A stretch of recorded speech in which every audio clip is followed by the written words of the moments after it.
बच्चा किक कब से मारना शुरू करेगा, किक मारेगा तो कितने किक मुझे काउंट करना है, मुझे खाने में क्या अवॉइड करना है, क्या मैं एक्सरसाइज कर सकती हूँ, इस टाइप के इतने सारे क्वेश्चन।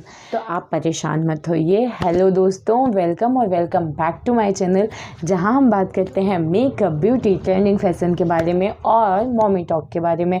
और आज की वीडियो में ऐसे क्वेश्चन मैं लाई हूँ जो कि अगर आप नई माँ बनने वाली हैं, आप प्रेग्नेंट हैं, तो एक ना एक बार ये क्वेश्चन आपके दिमाग में ज़रूर आए होंगे। तो आज की वीडियो में मैं आपके सारे सवालों के जवाब दूंगी, जो कि आपके समझ में भी आएगा और आप उस चीज़ से सेटिस्फाई भी रहेंगे।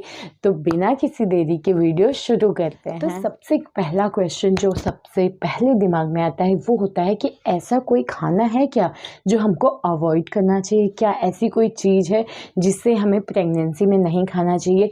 जी हाँ, ऐसा खाना है। आपको ऐसा खाना अवॉइड करना है जिसमें बैक्टीरिया हो सकते हैं, जैसे ब्रेड हुआ या फिर स्प्राउट्स हुआ, इस टाइप की चीज़ें, या मीट हुआ जो कि सेमी बॉइल्ड है या फिर आधा पका हुआ है, या सेमी फ्राइड जो एग होते हैं, कच्चा एग हुआ, रॉ मिल्क हुआ, इस टाइप की चीज़ें आपको नहीं खाना है। करना कैसे है इन्हें आप फुली अच्छे से बॉईल कर लीजिए, पका लीजिए। कोई भी चीज़ जो कच्चा है जिसमें बैक्टीरिया हो सकता है उसको आपको नहीं खाना है।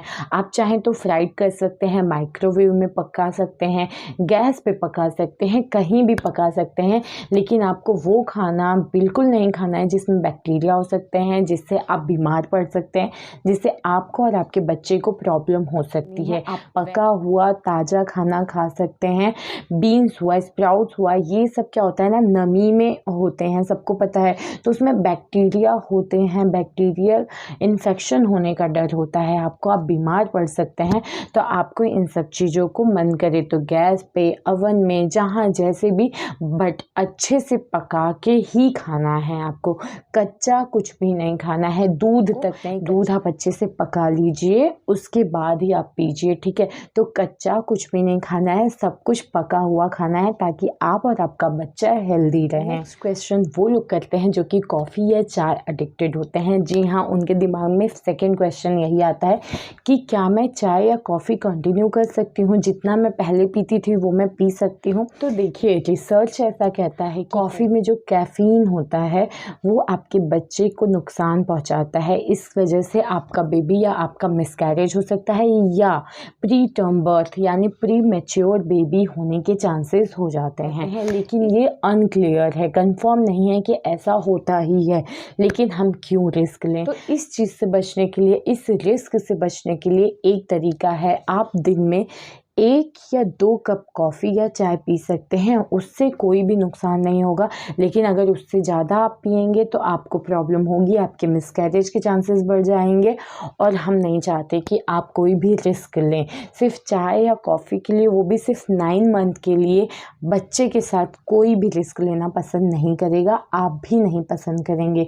तो चाय या कॉफ़ी के साथ आपको थोड़ा सा कॉम्प्रोमाइज़ करना है, आप 1 से 2 ले सकते हैं। नेक्स्ट चीज़ की मैं बात करूँ तो वो है, क्या मैं एक्सरसाइज कर सकती हूँ? जी हाँ, आप एक्सरसाइज कर सकते हैं, लेकिन कुछ कंडीशन है जो कि आपको अप्लाई करना पड़ेगा। आप एक दिन में सिर्फ 30 मिनट्स का ही एक्सरसाइज कर सकते हैं, जिसमें आपको वॉक करना है, आप स्विमिंग कर सकते हो, आप योगा कर सकते हो। इसके अलावा आपको बहुत ही ज़्यादा हैवी एक्सरसाइज नहीं करना है, उससे आपके मिसकैरेज के चांसेस बढ़ जाते हैं।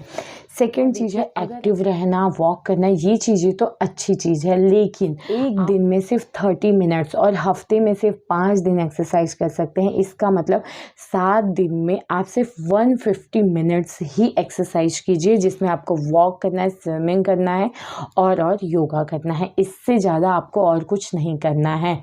ये सारी चीज़ें भी आपको अपने डॉक्टर के ऑब्जर्वेशन में करना है। आप अपने डॉक्टर से कंटिन्यू बातें करते रहिए कि अब मेरी बॉडी, अब मेरे हेल्थ का क्या है, मतलब किस सिचुएशन में मैं हूँ, मेरा बेबी है, वो अगर अलाउ करते हैं आपको, आपकी बॉडी को, तो आप एक्सरसाइज कर सकते हैं। लेकिन हफ्ते में 5 दिन आपको करना है, 2 दिन आपको आराम करना है।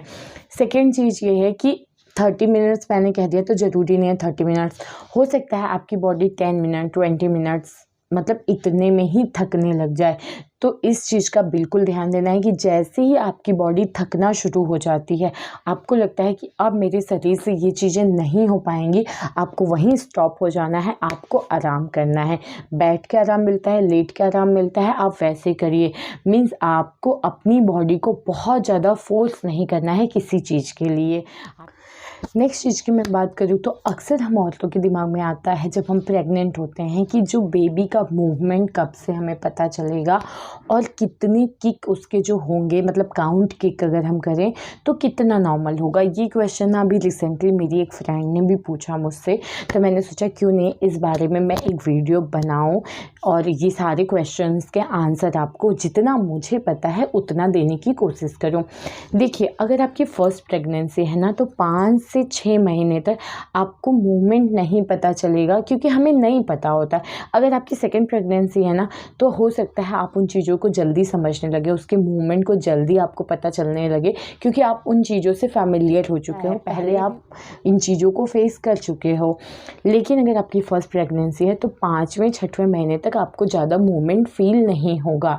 लेकिन अगर एक बार भी आपको हल्का सा भी मूवमेंट फील होना शुरू हो गया है, तो फिर आपको ध्यान देना पड़ेगा कि डेली उस मूवमेंट में और ज़्यादा मतलब इंक्रीजिंग ऑर्डर में जाना चाहिए, कि जितना बच्चा आपका मूव कर रहा है उससे ज़्यादा ही नेक्स्ट डे मूव करना चाहिए। ठीक है, अगर आपको लगता है किसी दिन कि उसका मूवमेंट नहीं हो रहा है, मुझे नहीं फील हो रहा है, तो आपको अपने डॉक्टर से एक बार बात करना चाहिए। हो सकता है आपके डॉक्टर आपको सजेस्ट करें कि आप किक काउंट करिए। किक काउंट करने का सबसे अच्छा जो टाइम होता है ना, जो आपका बिगेस्ट मील होता है, मतलब जो सबसे जैसे लंच आप करते हो, लंच हम थोड़ा हैवी करते हैं, तो लंच के बाद जो बेबी का किक करने का टाइम होता है ना, मूवमेंट होता है, वो सबसे हाई होता है। आपने खाना खा लिया, खाना खाने के बाद आप लेट गए या बैठ गए, उसके बाद आप काउंट करिए कि आपका बेबी कितनी बार किक किया है। ऐसा कहते हैं कि 2 घंटे में 10 बार किक करना चाहिए, ये नॉर्मल है। लेकिन आप ये भी काउंट कर सकते हैं कि मतलब 10 किक करने में कितना टाइम ले रहा है। बहुत ज़्यादा अगर टाइम ले रहा है तो आपको एक बार अपने डॉक्टर से बात करना पड़ेगा, वो चेक कर लेंगी, कोई प्रॉब्लम तो नहीं है। अगर 10 नहीं 8 या 9 किक भी करता है तो टेंशन वाली बात नहीं है। लेकिन खाना खा के दोपहर में जब भी आप खाना खाते हैं तो थोड़ा टाइम अपने बच्चे के लिए निकालिए और उसकी किक को काउंट करिए, उसके मूवमेंट को फील करिए। तो इस तरीके से आप अपने बच्चे का मूवमेंट चेक कर सकते हैं, किक काउंट कर सकते हैं।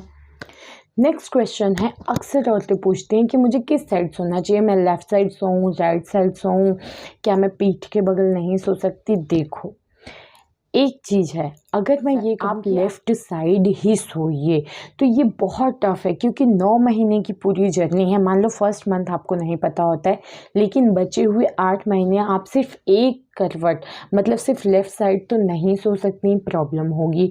तो आप लेफ़्ट साइड भी सो सकती हैं, आप राइट साइड भी सो सकती हैं, इसमें कोई प्रॉब्लम नहीं है। अब बात आती है क्या मैं पीठ के बगल मतलब कमर सीधे सो सकती हूँ। तो स्टार्टिंग के 2-3 महीने आप सो सकती हैं, उससे इतनी प्रॉब्लम नहीं है। लेकिन जब आपका बेबी ग्रो कर रहा है, धीरे धीरे आपके पेट का साइज बढ़ रहा है, उसके बाद आप पीठ के बगल सोती हैं ना, तो जो ब्लड का फ्लो है उसमें रुकावट होगी और उसकी वजह से आपके बेबी तक ब्लड प्रॉपर सही से पहुंच नहीं पाएगा और उसकी ग्रोथ में प्रॉब्लम हो सकती है। तो आपको पीठ के बगल नहीं सोना है। अगर सो भी गई गलती से, कई बार ऐसी नींद खुलती है और हमें पता होता है कि हम पीठ के बगल सोए हैं, तो आपको बिल्कुल परेशान नहीं होना है, पैनिक नहीं होना है। आपको धीरे से उठना है और करवट बदल के आप लेफ़्ट साइड या राइट साइड सो सकती हैं। किसी भी चीज़ को लेके इतना पैनिक नहीं होना है आपको।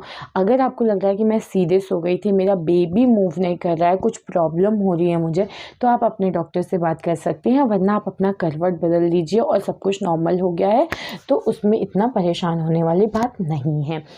नेक्स्ट चीज़ की मैं बात करूँ तो वो है शॉर्ट ऑफ ब्रीथ। जी हाँ, जो ब्रीदिंग प्रॉब्लम हमें लगता है हाफा आना या सांस जल्दी जल्दी आना, देखिए ये बिल्कुल नॉर्मल है, इसमें भी आपको घबराने की ज़रूरत नहीं होता है। कई बार आपने देखा होगा सीढ़ियाँ जब हम चढ़ते हैं, कोई ऐसा काम करते हैं तो हमें सांस की प्रॉब्लम होती है, हम जल्दी जल्दी सांस लेना शुरू कर देते हैं। यही होता है प्रेगनेंसी में। क्या होता है ना, आपके लंग्स पे थोड़ा इफ़ेक्ट पड़ता है प्रेगनेंसी के टाइम पे। आपके खैर पूरे ही जितने ऑर्गन हैं सबको कुछ ना कुछ इफ़ेक्ट करता है आपकी प्रेगनेंसी। तो लंग्स में भी इफ़ेक्ट आता है, तो वो शॉर्ट ऑफ ब्रीदिंग की कोई प्रॉब्लम ही नहीं है। वो आपके हो सकता है फर्स्ट सेकेंड मंथ से ही स्टार्ट हो जाए, या कुछ लोगों को मतलब सेकेंड ट्राइमेस्टर या थर्ड ट्राइमेस्टर में होता है, तो उसकी कोई प्रॉब्लम नहीं है। अगर सांस आने की मतलब जल्दी जल्दी सांस आप ले रहे हो, लेकिन सांस जल्दी जल्दी आ रही है, ब्रीदिंग प्रॉब्लम के साथ आप बेहोश भी हो जा रहे हैं, आपको चेस्ट में भी दर्द हो रहा है, इस टाइप की अगर प्रॉब्लम है तो इसको आपको इग्नोर नहीं करना है। आपको अपने डॉक्टर से मिलना है, उनसे अपनी प्रॉब्लम्स बतानी है। उसके अलावा अगर सिर्फ सांस लेने में हल्की फुल्की दिक्कत है, छोटी छोटी सांस आ रही है, तो उससे घबराने की ज़रूरत नहीं है आपको, ये बिल्कुल नॉर्मल है। तो ये थे 6 ऐसे क्वेश्चन जो कि हर औरत के दिमाग में आता है जब वो प्रेग्नेंट होती है, और मुझे जितना नॉलेज था मैंने अपनी तरफ से आपको पूरा आंसर करने की कोशिश की है। उम्मीद करती हूँ कि आपको मेरी बातें समझ में आई होंगी। उम्मीद करती हूँ कि आपके प्रश्नों के जवाब मैं देने में सक्षम हूँ, और शायद मेरी बात आप तक पहुँच गई होगी। शायद आप लोग मेरी बातों को समझ गए होंगे, और अगर समझ गए हैं तो वीडियो को लाइक करिए, शेयर करिए, कमेंट करिए। इसी टाइप की बहुत सारी वीडियोस और बहुत सारी जानकारी के लिए मेरा चैनल प्लीज़ सब्सक्राइब कर लीजिए। तो मिलते हैं नेक्स्ट वीडियो में। बाय।